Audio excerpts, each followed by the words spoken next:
All right, guys, back on the truck for Monday morning, and we're gonna get started with this front end. Got the front fenders popped back off, and as you can tell, all this stuff is loose, fender brackets and everything. So get all this stuff situated and get this stuff bolted back in.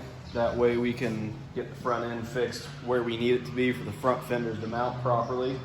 And then after we get all that stuff mounted, we'll probably get the grill shell back on it and start working our way back. Now that we got the radiator off, now you can really see this support. You can see how much adjustment we have. Being that this frame is very similar to the small truck frames, it's still a car frame, so it's not exactly the same. So we've had to modify a few things to make all the truck stuff work. So if you look here where the radiator mounts, you can tell we've elongated these to, and I'll kind of clean these up so they don't look so nasty, but elongated those to give the radiator more movement within this brace. And then as you can tell here,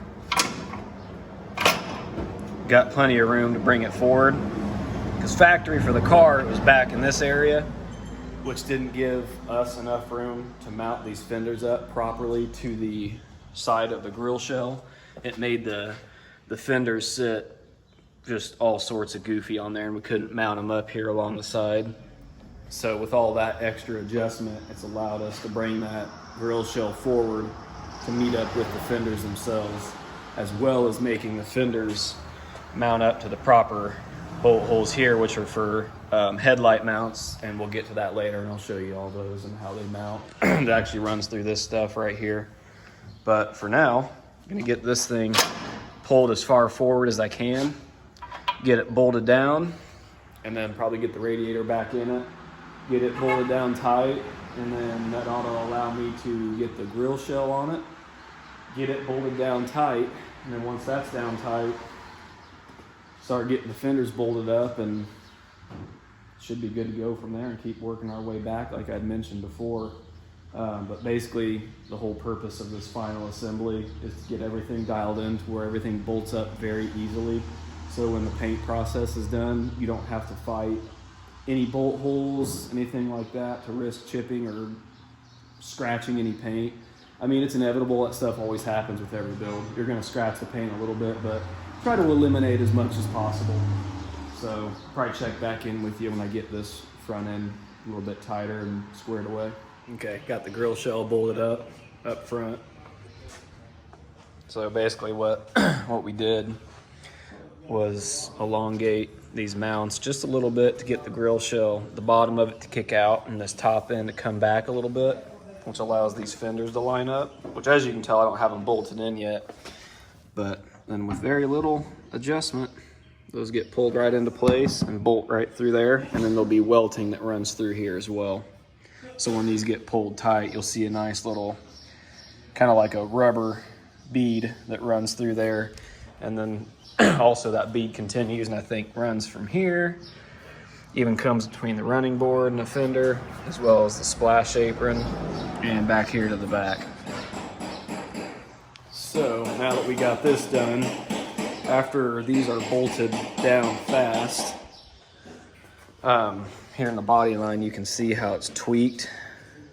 It's actually bent right through here and right here. There's actually a wire that runs in this bead from the factory. That's just how they got those body lines back then. So when they get tweaked, they're a real pain to fix.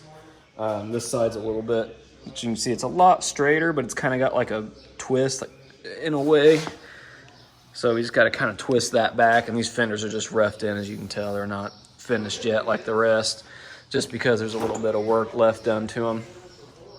And you can kind of see just from the factory. Oh, hey now. Just from the factory, the tire, well, this one actually sits pretty good. Normally the tire sits a little bit towards the front of these fenders where it gives it some positive caster look in a way. You can probably notice it more on this side. Yeah, quite a bit, just because of how tweaked this fender is. That's pretty bad. It'll actually come up and get it squared away once we get all this stuff bolted in. And then that's when we can really finish the final tweaks on this front end. Also, since we had to remake the lower portion of these, this is all handmade through here. Got to make holes that go right here to the chassis. You can see where my finger's going through it. There'll be a hole here, and then that's actually where the front bumper mounts. So that's why, another reason why we got to get all this stuff tight, so we can drill those holes for the bumper mounts.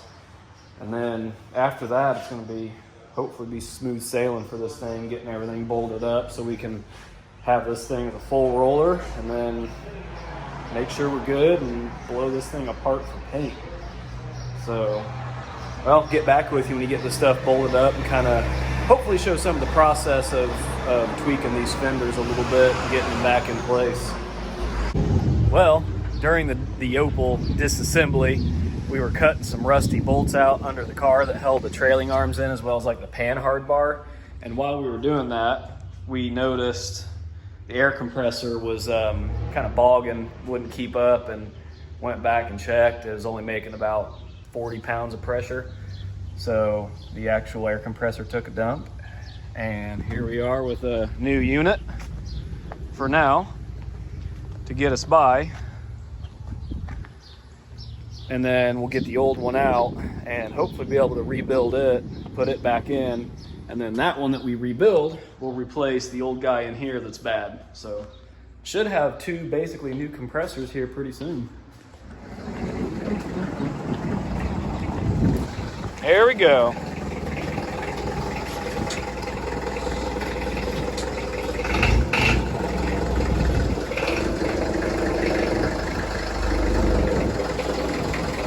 Over my way a little bit,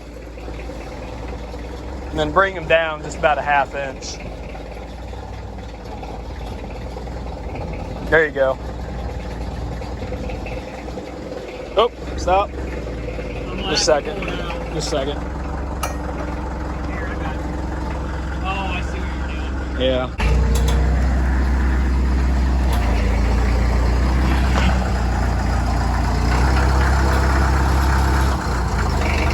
Need to have you help us move the truck over so we can get it in the shop. There we go. Got to move the truck real quick to get it in the shop. All right. Got it off the forklift and got it onto some dollies. And then we're getting this cleaned out back here so we can roll this thing directly through to the back of the shop and get it installed.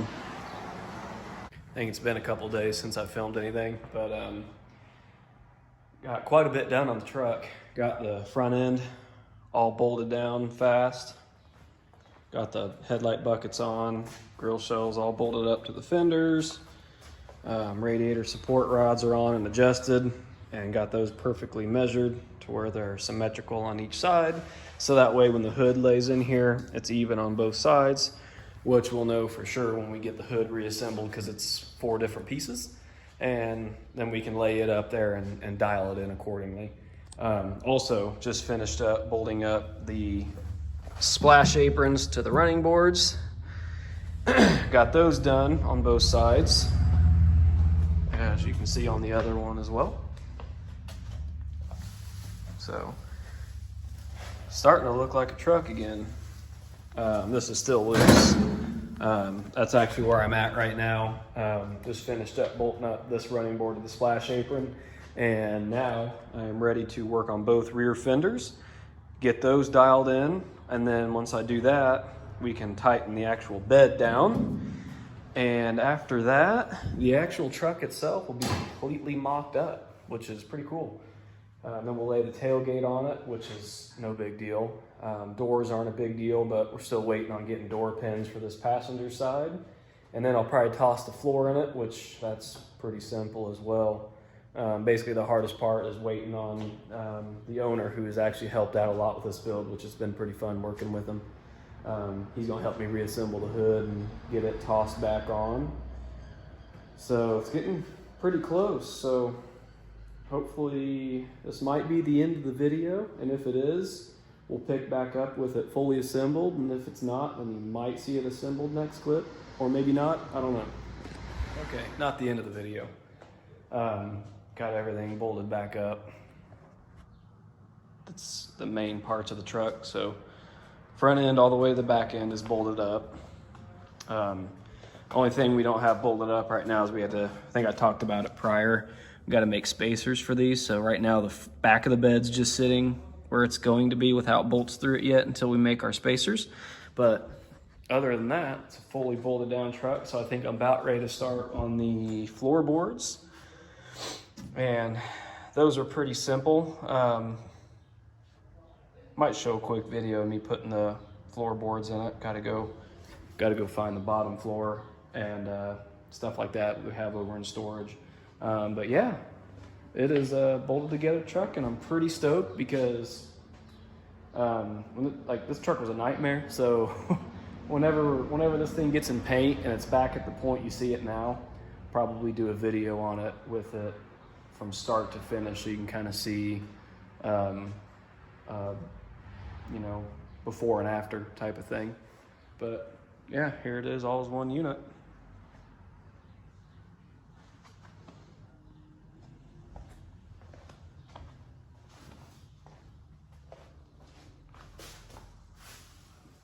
All right, now we left off with this thing is bolted together as a complete truck. So we're moving on now to some of the other little things. Got to get the pedal cluster in it with the master cylinder because he drives these old trucks and cars a lot. So he ended up going with disc brakes on this one, and it's a really tight fit with the dual master cylinder since it's supposed to have just a single master cylinder. And he didn't want to run the old suicide brakes. So get a little video of us bolting it up in here. There's where the cluster mounts, those 3 bolts you see there, as well as a couple from underneath. So we'll get that in and see what kind of clearance we have after it's in there.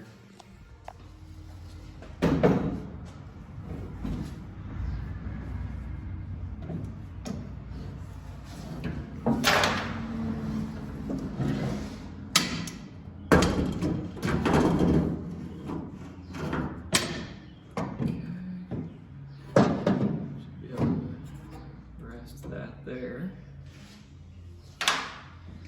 and hopefully be able to come in from this bottom side and get it bolted up.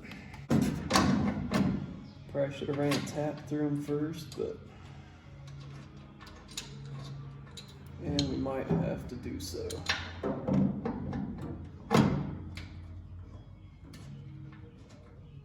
Well, maybe not.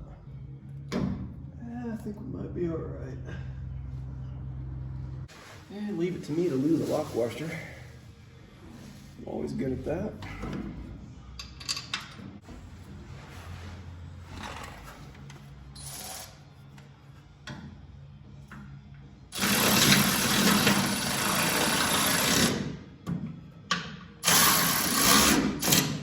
Alright. And there's that. Alright, now that we got that installed, I'll kind of show you guys what I was talking about with the brake line clearance. This thing was never supposed to have a dual master cylinder and disc brakes, obviously. So you can see how close it is because you got your fittings that come out here and then nowhere to run the brake lines. So kind of a dilemma because the hood comes down right here.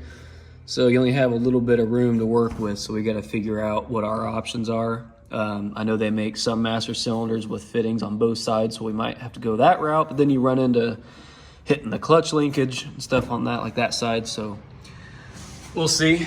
Hopefully probably film that in the future. And what we run into with that, we probably won't get to that for a little while. And if we do end up getting to it sooner, I'll film it. But as for now, we'll move on to hand making the fender braces for the rear. So probably show a little bit of the process of that. Got some smooth straight rod stock here. And we're gonna come in here and go from this hole you see here out to that hole. And I'm just gonna make my own little mounting flanges on the end, weld it all together. And then I'll come over here to the other side and basically recreate that, because when these fenders were redone, this one didn't get the hole put back in it because this fender, I guess, was completely destroyed, and there was a metal shaping guy that spent hours upon hours hand forming this fender back to original. So that was pretty incredible. But anyway, yeah, I'll film a little bit of the process of making those braces.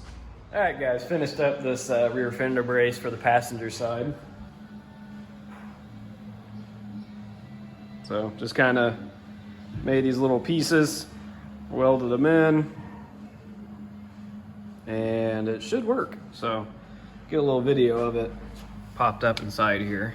I think I got this at the right angle. So it'll go through this frame hole over there,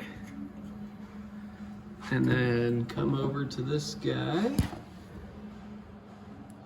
right there. Kind of like that. Now I just got to do the other side. So I'll get it painted here shortly after I use this as my template to make the driver's side. And then we'll use different hardware for this. That's just for mock-up. But there it is, all bolted in. Fender's nice and strong. So yeah, just got to make another one. Got both fender braces made for the truck. I already showed you the passenger side I made. And here is the driver's side.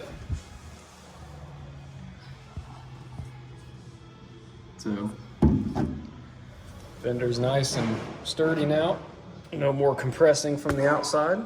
And especially if it ever gets bumped in the future, it won't totally just collapse on itself. So, there we go. All right, I think I left off going over the rear fender braces that I made.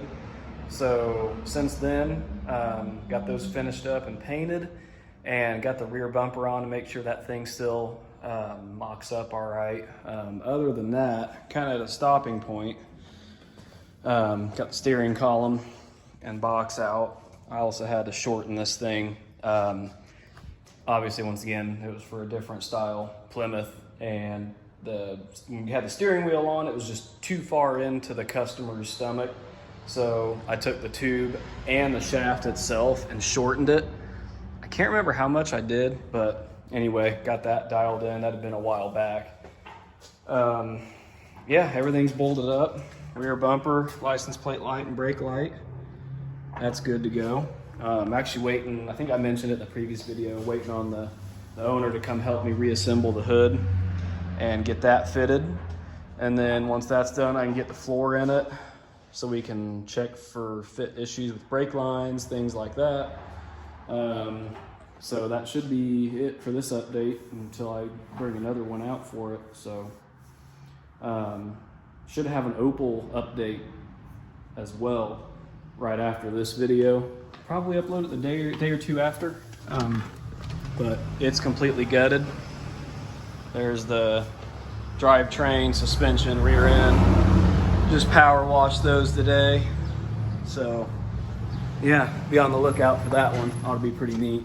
And that's really about it. A little bit of side work for me and Graydon. He just did this BMW door for a client, a friend of his. And then I am doing a bumper for a 1LE Camaro right now. So just got it in some high build primer and let it flash over the Memorial Day weekend. And I'll come back and be ready to get that thing scuffed up and paint and clear it. So, well, that's it.